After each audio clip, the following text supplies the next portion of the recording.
So my fiance is on antibiotics, and I thought I would show you guys what I have him doing in terms of supplements to help counteract some of those not so fun side effects that you can get from being on antibiotics. It's probably one of the most common questions that I get asked. So yeah, let's chat about it. So first of all, antibiotics, I do think that they are grossly overprescribed and not always necessary. Your body has a way of kind of clearing things out naturally if you give it the chance.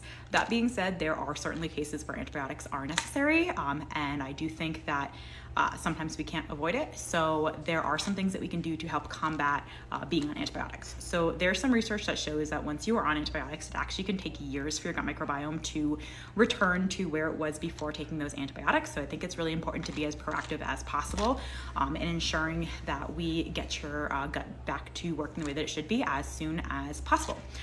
So antibiotics, essentially, they kill off infections, bacteria, toxins, whatever it might be in your system, which is good because it's doing its job. But unfortunately, there's a lot of casualties, and they also kill off a lot of the good bacteria, which disrupts your gut microbiome and causes a lot of digestive issues. Some people can take antibiotics and they might feel absolutely fine. Other people take it and it completely wreaks havoc on their gut. It really is individualized. But here is what we are doing to combat those side effects. So what we are doing is we are starting on 2 different probiotics. The first one is S Boulardii. S Boulardii has been very well researched. It is fantastic, especially if you are someone who experiences diarrhea or loose bowels while on antibiotics. Now the other one is called Theralac. This is a number of different strains of probiotics that can also be equally beneficial. The thing with probiotics is that we want to be taking them at least 3 hours away from being on antibiotics to minimize any kill off from those antibiotics in terms of what we're taking.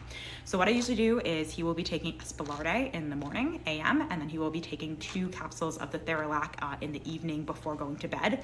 Now, once he comes off the antibiotics, and hopefully that will be sooner versus later, we are gonna go really heavy on fermented foods, probiotic supplements, prebiotics, focusing on plant diversity, and then also making sure that we are supporting his gut lining and supporting his immune system with things like immunoglobulins and colostrum. So yeah, that is the game plan. If you have specific questions or you want me to go more in depth with what we would do once coming off the antibiotics, let me know and I am happy to make a second video.